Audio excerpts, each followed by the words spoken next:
Hi guys, இன்னைக்கு நான் பார்க்க போகிற என்னோட பேர் டோக்கியோ கோல் சீசன் 1 எபிசோட் 8. இந்த எபிசோடில் தான் நிறைய தரமான சம்பவங்கள்லாம் நடக்க போகுது. எல்லாரும் ஸ்கிப் பண்ணாமல் பாருங்க, அப்போ தான் கதை புரியும். என்னோட சேனலை சப்ஸ்கிரைப் பண்ணாமல் பார்க்குறீங்கன்னா தயவுசெய்து சப்ஸ்கிரைப் பண்ணி லைக் பண்ணிடுங்க. இந்த அனியோட கண்டினியூஷன் பிளேலிஸ்ட் ஒரு ஆப்ஷனில் பின் பண்ணி வச்சுக்கிறேன். கொஞ்சம் தாழ ப்ரொஃபைலில் பக்கத்தில் டிஸ்கிரிப்ஷன் ஒரு ஆப்ஷன் இருக்கும், அதை போய் பாருங்க. அதுலேயும் டேக் பண்ணி வச்சுக்கிறேன். Welcome to all Tamil voice. வாங்க ஃபாஸ்ட்டாக வீடியோக்குள்ளே போயிடலாம்.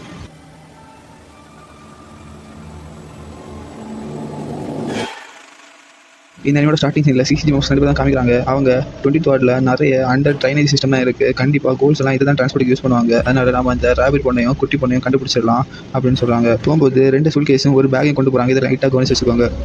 அங்கே கட் பண்ணி நம்ம குட்டி பொண்ணு எழும்புறதை காமிக்கிறாங்க. எழும்பி அம்மா அம்மான்னு அழுது தேடிட்டு இருக்கா. அங்கே கட் பண்ணால் நம்ம ஹீரோயின் நம்ம காஃபி ஷாப்புக்கு வந்துட்டா. நம்ம ஹீரோயின் எங்கே போயிருந்தேன்னு கேட்க அதுக்காக அதற்கு தேவையில்லாத விஷயம் இதை நான் மூக்க விட்டேன்னு சொல்கிறோம். அப்படி அவள் கிளம்பி வெளியில் வர பார்த்தா அந்த குட்டி பொண்ணு ரொம்ப ஏதோ சவுண்டு கேட்குது. நம்ம ஹீரோயின் உள்ள போய் பார்க்குறா. பார்த்தா அந்த குட்டி பொண்ணு ஜன்னல் வழியாக எங்கே ஓடிட்டா. நம்ம ஹீரோயினும் ஹீரோவும் வெளியில எல்லாம் வந்து தேடி பார்த்துட்டு இருக்காங்க. குட்டி பொண்ணு ரொம்ப தூரம் எல்லாம் போயிருக்க மாட்டான்னு நினைச்சா அவள் பக்கத்தில் எங்கேயும் காணும். இன்னொரு சைடில் அந்த குட்டி பொண்ணு ஒரு ட்ரைனேஜுக்கு தலை நடந்து போகிறது காமிக்கிறாங்க. நம்ம ஹீரோயின் ஒரு இடத்துக்கு கூட்டிகிட்டு வந்திருக்கான். பார்த்தா இங்கே தான் அவங்க அம்மா சிசிஜி கையால் செத்தாங்கன்னு சொல்கிறான். இனிமேல் யாரையும் சாக விட மாட்டேன்னு சொல்கிறான். அப்படியே அந்த குட்டி பொண்ணு எதையோ ஸ்மெல் பண்ணிட்டு தான் வந்திருக்கா. பார்த்தா இது ஒரு பேக் கிட்ட வரா. அதை ஆச்சரியமாக பார்க்குறா. அதை ஓப்பன் பண்ணி பார்த்து கத்துறா. அந்த குட்டி பொண்ணு கத்துற சவுண்டு நம்ம ஹீரோக்கு கேட்டுடுச்சு. ஆனால் அது எந்த சைடில் கேட்டுன்னு மட்டும் தெரியாமல் நம்ம ஹீரோ பக்கத்துலாம் பார்த்துட்டு இருக்கான். அப்போ திடீர்னு தாளை பார்க்குறான். பார்த்தா நம்ம ஹீரோயின் அங்கே வேகமாக ஓட்டிட்டு இருக்கா. பின்னாடி சிசிஜியில் அந்த அசிஸ்டன்ட் பைபிளையும் நம்ம ஹீரோயினை சேஸ் பண்ணிட்டு இருக்கான். ஹீரோ எனக்கு தெரியாமலே அவனை தடுக்கணும்னு நம்ம ஹீரோவும் ஃபாஸ்ட்டாக இன்னும் ஷார்ட் வழியாக அங்கே ஓடி போயிட்டு இருக்கான். கடைசியில் நம்ம ஹீரோ அவன் முன்னாடியே வந்து நின்றுறான்.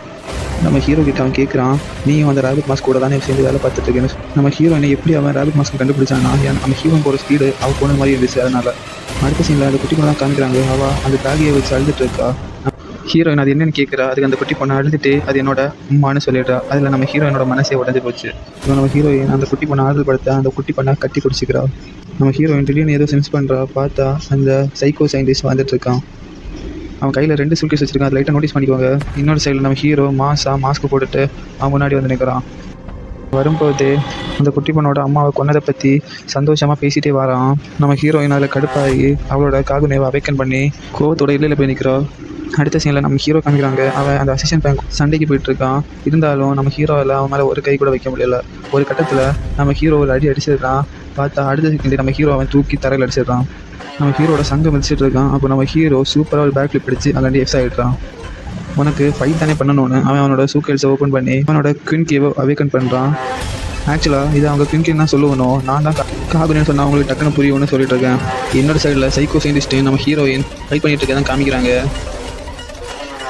ஒரு கட்டத்தில் நம்ம ஹீரோயினோட நின்றுடுறா. பார்த்தா அவனோட காகுனா பக்கத்துலேயே வர மாட்டேங்குது.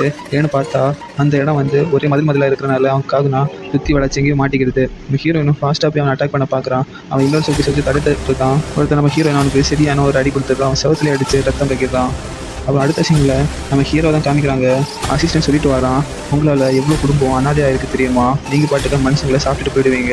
அது அப்பாவும் அம்மாவும் பார்க்க மாட்டீங்க. அப்போ இப்படி பேரண்ட்ஸ் இறந்த குழந்தைங்க எவ்வளோ கஷ்டப்படுமான்னு சொல்லி நம்ம ஹீரோவை அவன் தலையை அமைக்கிட்டு இருக்கான். நம்ம ஹீரோவோட இவனுக்கு ஏன் இவ்வளோ கோவம்னா இவனோட ஃப்ரெண்டு ஒருத்தனை நம்ம ஹீரோயின் கொண்டிருப்பா. அதுக்கப்புறம் நம்ம அசிஸ்டண்ட்டும் இப்படி ஆஃபனேஜில் வளர்ந்துருப்பான். அதனால நம்ம ஹீரோ திடீர்னு யோசிச்சு பார்க்குறான். அப்போ கோல்ஸ் தான் தப்பு பண்ணுறாங்கன்னு சொல்லி திடீர்னு நம்ம ஹீரோ பறந்து போய் விழுறான். அப்புறம் நம்ம ஹீரோயினை காமிக்கிறாங்க. நம்ம ஹீரோயின் ரொம்ப கோவத்தில் அவன் பக்கத்தில் போகிறா. கோல்ஸ்னா என்ன, நீங்கள் பாட்டுக்கு காரணமே இல்லாமல் கொல்லுவீங்களான்னு கேட்டுட்ருக்கான். அப்போ குட்டி பொண்ணு எட்டி பார்த்துட்டு இருக்கா. நம்ம ஹீரோயின் கோல்ஸோட பாயிண்ட் ஆஃப் வியூலேருந்து எடுத்து பேசுகிறா. நீங்கள் ஒன்றுமே பண்ணாத கோல்ஸை கூட ஏன் கொல்றீங்க அப்படின்னு சொல்லிட்டு இருக்கா. அந்த சைக்கோ சயின்டிஸ்ட் பார்த்து ரசிச்சுட்டு இருக்கான். ஒரு கட்டத்தில் நம்ம ஹீரோயின் கடுப்பாவி அவன் அடிக்க போகிற டைம் ஏதோ ஒன்று வந்து அவளை தூக்கி அடிச்சிடுது. பார்த்தா இன்னொரு சூட்கேஸில் அந்த அம்மாவோட குயின் கேவை வச்சுருக்கான். அதாவது காகுனாவை வெட்டி. அதை பார்த்து அந்த குட்டி பொண்ணு கதறா. அதை ரசிச்சுட்டு இருக்கான் இந்த சைக்கோ சயின்டிஸ்ட். தாழ விழுந்த ஹீரோயின் மறுபடியும் அவளோட காகுனேவை அவேக்கன் பண்ணிட்டு ஃபாஸ்ட்டாக அட்டாக் பண்ண போகிறா. இருந்தாலும் நம்ம ஹீரோயினால் அந்த அம்மாவோட காகுனேவை அட்டாக் பண்ணி டிஃபீட் பண்ண முடியலை. ஒரு கட்டத்தில் நம்ம ஹீரோயினை தூக்கி செவத்தில் அடிச்சிடுறான். அதுக்கப்புறம் நம்ம ஹீரோயினை எடுத்து ரொம்ப டைட்டாக தப்பிக்க முடியாதது போல் பிடிச்சிக்கிறான். நம்ம ஹீரோயினும் லைட்டாக எஸ் ஆகி அவன் மேலே அட்டாக் பண்ண பார்க்கும்போது அப்பாவோட காகுனேவை வச்சு அதை அசால்ட்டாக தடுத்துடுறான். அப்புறம் உன் சோழியை டக்குன்னு முடிக்கிறேன்னு சொல்லி ஒரு சோரோட தூக்கி எறிஞ்சு அவள் வயத்துலேயே ஒரு குத்து விட்டுடுறான். நம்ம ஹீரோயின் அது ரத்தமே கக்கிடுறா. இன்னொரு சைடில் நம்ம ஹீரோ காமிக்கிறாங்க. ஹீரோ கன்ஃபியூஸ் ஆகிட்டு இருக்கான். கோல்ஸ் இல்லைனா ஹியூமன்ஸ் நிம்மதியாக இருப்பாங்களா மாட்டாங்களா, கோல்ஸ் இருந்தால் ஹியூமன்ஸும் சேர்ந்து வர முடியாதா அப்படின்னு சொல்லி யோசிச்சுட்டு இருக்கான். அப்புறம் நான் 2க்கும் நடுவில் உள்ள வந்தான். நான் தான் ஏதாச்சும் மாசத்தை கொண்டு வரணும், இல்லை நான் யாராலையும் முடியாதுன்னு அவன் எழும்பி நிற்கிறான். மறுபடியும் அடி வாங்குனே. இனி நான் செத்தா கூட பிரச்சனை இல்லை, ஒன்று நான் உள்ளே விட மாட்டேன். அப்போ தான் ஹீரோயினை குட்டி பொண்ணு எசாக முடியும்னு சொல்லி இவங்கிட்ட சரியா அடி வாங்கிட்டு இருக்கான் நம்ம ஹீரோ. ஒரு கட்டத்தில் வழியை விடு, நான் ராபிட் பண்ண கொல்ல போகணும்னு சொல்லி நம்ம ஹீரோவை தாண்டி போக பார்க்குறான். அப்போ நம்ம ஹீரோ அவனோட காலை டைட்டாக பிடிச்சிக்கிறான்.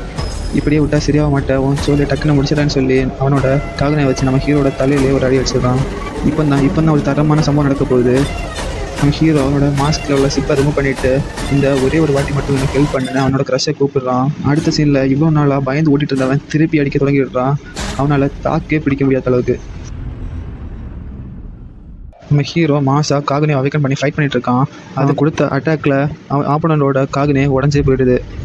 அடுத்த சீனில் நம்ம ஹீரோ தான் காமிக்கிறாங்க. நம்ம ஹீரோனால எங்கேயும் அசையவே முடியலை. நம்ம ஹீரோயின் அந்த குட்டி பொண்ணுக்கு ஒன்றுமே தெரியாது. அந்த குட்டி பொண்ணை விட்டுன்னு சொல்கிறா. அதுக்கு நம்ம சைக்கோ சைந்தேஷ் முன்னாடி அந்த குட்டி பொண்ணை கொண்டு காட்டுன்னு சொல்லி செவரோட அடிக்க போகும்போது திடீர்னு என்ன ஆச்சுன்னு தெரில, ரத்தம் எல்லாம் சொட்டுது. இப்போ தான் இன்னொரு தரமான சம்பவம் நடந்திருக்கு. அப்புறம் அவன் இன்னொரு கையில் இருந்த காகனேவை காணலை. பார்த்தா அவன் இன்னொரு கையையும் காணலை. ஹீரோயின் அதுக்கப்புறம் மறண்டு போய் அந்த குட்டி பொண்ணை பார்க்குறா. பார்த்தா அம்மா அப்பா 2 பேரையும் சேர்த்து வச்ச கலவை மாதிரி சூப்பரான ஒரு ஃபார்மில் அவேக்கன் பண்ணிட்டு இருக்கிறா. அவளோட அட்டாக்ஸ் வர ரொம்ப ஸ்பீடாக இருக்குது. ஏன்னா அவள் இப்போ தான் கோல்ட் ஃபார்மே அவேக்கன் பண்ணனால அது எனக்கு வேணும்னு பைத்தியக்கார மாதிரி நம்ம சைக்கோ சைந்தேஷ் அந்த குட்டி பொண்ணை குத்த பார்க்குறான். கரெக்டாக ஒரு காகனியில் குத்திடுறான். அப்புறம் நம்ம குட்டி பொண்ணு அதை குத்தின இடத்துலையே பிடிச்சி அவன் இழுத்து விட்டு அவன் ஒரு காலை துண்டாக விட்டுடுறா. அதில் சைக்கோ சைந்தேஷ் கதவை தொடங்கிடுறான். அப்போ நம்ம குட்டி பொண்ணை காட்டுவாங்க ஒரு வெறித்தனமான சீனில். இந்த சீனை பார்க்கும்போது எனக்கு கொண்டு தான் தோணுச்சு, ஓடிட்டு இருக்கிறவன் திரும்ப நான் எவனாலே நிற்க கூட முடியாதுன்னு. நம்ம ஹீரோயினை காமிக்கிறாங்க. நம்ம ஹீரோயின் அவனை கொன்னுடு, அம்மா அப்பா சாவுக்கு இவன் தான் காரணம், பழி வாங்கிறேன்னு சொல்கிறா. அதுக்கு நம்ம குட்டி பொண்ணு சூப்பராக அவனை சொல்லுவா, நான் ஒன்றும் அரக்கங்க கிடையாது, இவங்க நம்மளை கொன்னாங்கன்னா நானும் இவங்களோட ரிவெஞ்ச் வாங்கணும்னு. நம்ம சைக்கோ சைந்தேஷ் இருந்தாலும் ஒரு கை கால் போனப்பவும் விடலை. உன்னை கொன்று உன்னோட காகனாவை நான் எடுக்க போகிறேன்னு சொல்கிறான். அடுத்த செகண்ட்லேயே அவன் கழுத்தை ஏற வெட்டுறாங்க. பார்த்தா நம்ம ஹீரோயின் தான் அவனோட கழுத்தை வெட்டி சாகடிச்சிடுறா. நம்ம ஹீரோயின் இடத்துல சொல்லியிருப்பா, நம்ம ஹியூமன்ஸும் கோல்ஸும் ஏன் சேர்ந்துருக்கக்கூடாது, சேர்ந்துருந்தா என்ன தப்புன்னு கேட்டுருப்பா. அதுக்கு நம்ம சைக்கோ சைந்தேஷ் பதில் சொல்கிறான், கண்டிப்பாக இனிமேல் நீங்கள் சந்தோஷமாகவே இருக்க மாட்டீங்கன்னு சொல்லி அவன் கையை நீட்டுறான். அப்படியே அங்கே செத்து போயிடுறான். அங்கே கட் பண்ணி நம்ம அசிஸ்டண்ட் தான் காமிக்கிறாங்க. நம்ம ஹீரோ கண்ட்ரோலே இல்லாமல் தவளை விழுந்து கதவிட்டு இருக்கான். எனக்கு பசிக்குது, ரத்தம், சாப்பாடு அப்படின்னு சொல்லி. அப்புறம் நம்ம ஹீரோக்கு பின்னாடி யாரையோ காமிக்கிறாங்க, ஏதோ குரோமாஸ் போட்டுட்டு. நம்ம ஹீரோவும் அந்த ஃபுல் கண்ட்ரோலையும் விட்டு அந்த பொண்ணு அவன் உடம்பு கண்ட்ரோல் லைட்டாக எடுத்துடுறா. அப்படி அடுத்த செகண்டு பின்னாடி இருக்கிறவன் நெஞ்சிலேயே போய் குத்திடுறான். அப்போ பின்னாடி மாஸ்க் போட்டிருந்த ஆள் அவரோட மாஸ்க் கலத்துறாரு. நம்ம ஹீரோ ஷாக் ஆகி போய் நிற்கிறான். பார்த்தா அது நம்ம டிரைவர் தலை தான். சரி நீ பயப்படாத, நான் இனி உன் மேலே ஒரு கண் வச்சுக்கிறேன், அதுக்கப்புறம் நீ இதை சாப்பிடு, அப்போ நீ கொஞ்சம் தெளிவாயிடுவேன்னு சொல்கிறாரு. நம்ம ஹீரோ நார்மலாக மாதிரி காமிக்கிறாங்க. அதுக்கப்புறம் அடுத்த சீனில் நம்ம ஹீரோயின் அவனோட க்ளவுஸை ஓப்பன் பண்ணி பார்த்து ஷாக் ஆகிடுறா. ஏன்னா அவனுக்கு கல்யாணம் ஆகிருக்கு, கல்யாணம் அதையும் கையில் போட்டிருக்கிறான். நம்ம ஹீரோனுக்கு இப்போ தான் புரியுது அவன் என்ன பண்ணியிருக்கான்னு. அடுத்த சீனில் நம்ம ஹீரோ டிரைவர் அங்கே வந்துடுறாரு. எல்லோரும் அங்கே ஃபாஸ்ட்டாக கிளம்புறாங்க. நம்ம ஹீரோயின் அந்த குகையை பார்த்து அவர் நினச்சி லைட்டாக வறந்துட்டு இருக்கிற மாதிரி காமிக்கிறாங்க. அப்புறம் நம்ம அசிஸ்டண்ட்டு காமிக்கிறாங்க. பார்த்தா அவரோட குருநாதர் செத்து போயிருக்கிறத பார்க்குறான். பார்த்து அங்கேயே கதறி அழுறான். இதோட டோக்கியோ கோல் சீசன் 1 எபிசோட் 8 முடிஞ்சிருது. இந்த அனிமே உங்களுக்கு பிடிச்சிருக்குன்னு நினைக்கிறேன். இந்த எபிசோட்லேருந்து தான் மாசான கதையை ஆரம்பிக்குது. மறக்காமல் என் சேனலை சப்ஸ்கிரைப் பண்ணிக்கோங்க. அப்போ தான் நான் போடுற வீடியோஸ் உடனே உங்களுக்கு தேடி வரும். By the way, thank you for வாட்சிங் கைஸ்.